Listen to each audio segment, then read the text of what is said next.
Watch what happens when the voices in a room get sharper. The baby who was kicking, babbling, reaching for things goes completely still, eyes moving between the two of you with an expression you cannot quite name. Not scared exactly, something older than scared. Something that looks uncomfortably like assessment.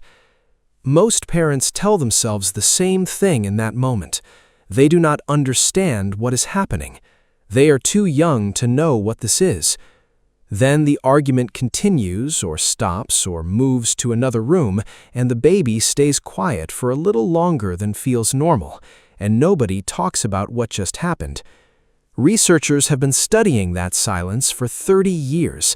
What they found inside it is not what any parent wants to hear, but it is, without question, something every parent needs to know. The assumption everyone makes is that babies cannot understand language yet, so they cannot understand conflict. They are picking up on stress the way a dog picks up on a coming storm, some vague atmospheric shift. But the words, the meaning, none of that registers. This assumption feels reasonable. It is also, according to the data, almost entirely wrong.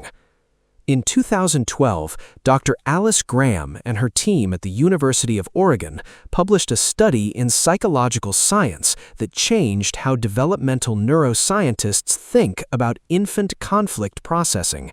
They placed sleeping infants inside an MRI scanner. While the infants slept, they played audio recordings through headphones. Some were neutral voices in calm tones, others were angry voices in conflict, with the words kept meaningless so only the emotional tone registered. The angry recordings produced a measurably different response in the regions of the infant brain associated with stress and emotional regulation. Not just detection, not a startle. Differential activation in areas that process threat. The baby's brain, without any conscious awareness, without any ability to understand words, was already categorizing angry voices as requiring a threat response. Dr. Graham's conclusion: infants are not passive bystanders to adult conflict.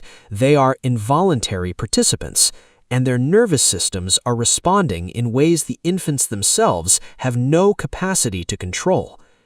Now here is where it becomes more complicated, because not all babies respond to parental conflict the same way, and the variable that determines the difference is one most parents would never think to look for. Researchers at Notre Dame's Family Studies Lab found that babies are not simply detecting the presence of conflict, they are tracking the history of it. By 6 months, infants who have been regularly exposed to high-conflict interactions begin to show a sensitized threat response. Their cortisol spikes faster, rises higher, and takes longer to return to baseline. The baby who has heard this tone before reacts more strongly than the baby hearing it for the first time. Their nervous system has built a model, and that model has learned that this specific shift in vocal pattern, this change in the rhythm between the two most important people in their world, is a signal that something dangerous may follow. That stillness, you see, is not blankness, it is hypervigilance. The baby has gone quiet because every available resource has just been redirected toward monitoring the environment for what comes next. Now, the finding that researchers describe is the most important and most ignored in this entire field. The damage is not primarily from the conflict itself, it is what happens, or more precisely, what does not happen, after it.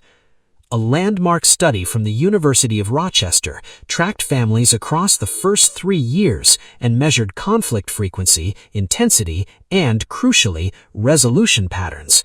What predicted long-term outcomes for the child was not how often parents fought, it was whether the child ever witnessed the repair. Conflict followed by visible resolution, a change in tone, a return to warmth, physical proximity between the caregivers produced measurably different physiological outcomes in the infant than conflict that simply stopped or moved to another room. Researchers called this the completion signal. The baby's nervous system, activated into a threat state, is looking for the signal that the threat has passed, not just the absence of conflict, an active, perceivable sense of return to safety. When that signal comes, cortisol returns to baseline. The threat model does not update in a damaging direction.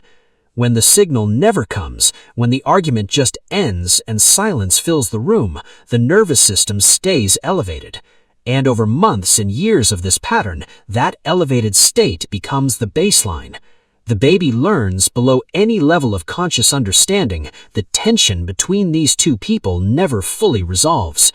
The silence across the room is nothing. It is a small person running the most important risk calculation of their life. Are the people I depend on completely going to be okay?